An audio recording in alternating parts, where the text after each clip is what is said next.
Spassky plays d4. We have knight to f6, c4, e6, knight to c3. Here Spassky invites Fischer to go straight into the nimzo-Indian defense, and Fischer doesn't hesitate. We have bishop to b4, the nimzo-Indian defense is on the board, and here Spassky allows Fischer to go for any variation of the nimzo-Indian because Spassky's very much interested in a fight. He really wants to win a game against Fischer, especially with the white pieces, and he wants Fischer to play any line he wants.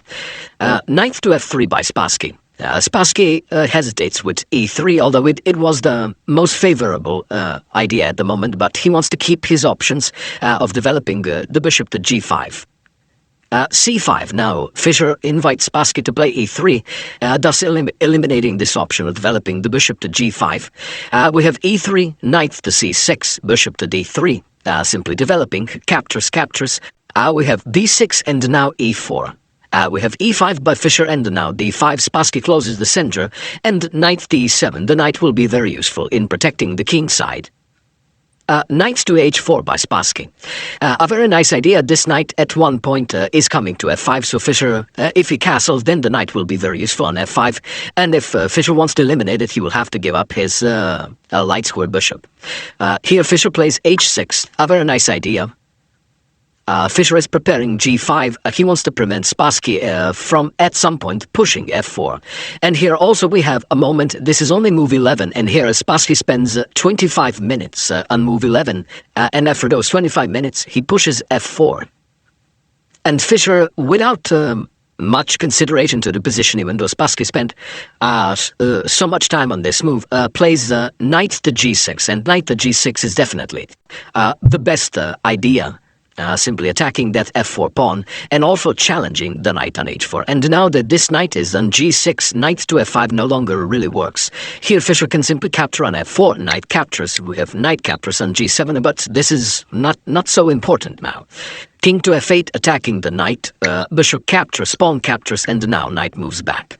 Bishop captures, pawn captures, and queen to e7. And after queen to e2, captures. Rook to g8. Fischer's other rook is coming to e8, and now we can see that Spassky's light square bishop isn't really all that impressive. It's cagey between his own pawns, and Fischer's knight will be a very, very impressive piece once he maneuvers it to e5. So after knight to g6, Spassky has to capture the knight. Knight captures, we have f captures on g6, and now f captures on e5. Not really an important move. At some point this capture would happen, so Spassky does it now. D captures on e5, and now bishop to e3. And here, by playing bishop to e3, Fischer simply plays b6, and now you can see that Spassky doesn't really have all that much to push for a win here with the white pieces. Fischer is very solid, both on the king side and on the queen side. We have castles by Spassky, castles by Fischer, and now a4. Spassky is trying to break through and in any way he can. Simply a5. Fischer blocks completely blocks off the queen side, and now he says that there's nothing you can do. Yes, you do have the bishop pair, but your bishop pair isn't really all that impressive. My light square bishop is, on the other hand, very impressive, and my knight is very impressive, and perhaps will do great things in the future. So, okay, rook to b1. A very useful move. Fischer plays bishop to d7, simply stating that the a4 pawn Spassky left isolated here is a very weak pawn, and Spassky will have to use pieces to defend it.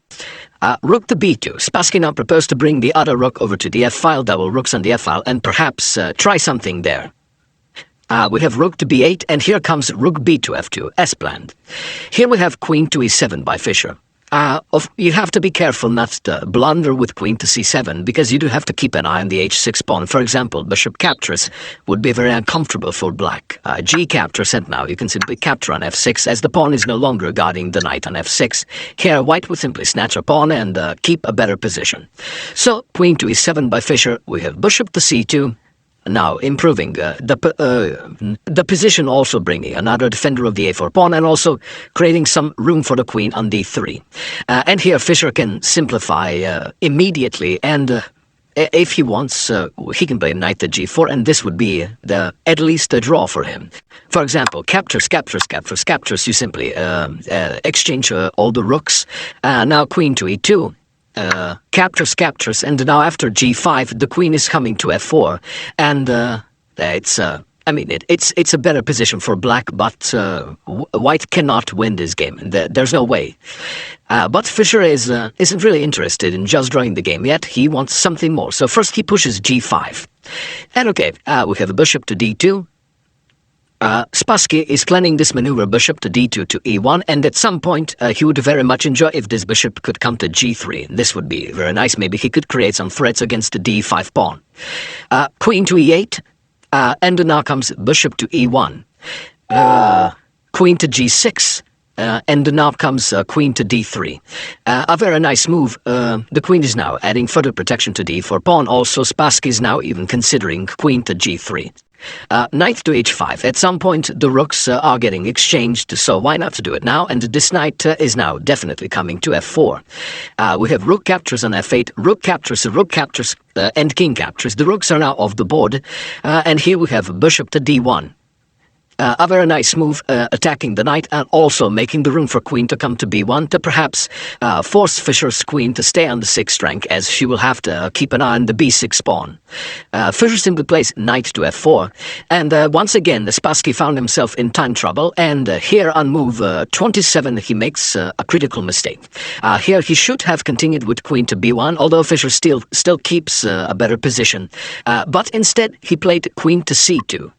For some reason, probably decided to keep his queen with a better defense of the king's side, but this move loses immediately. So feel free to pause the video here and play the move that Fischer played to win this game 5 of this historic match.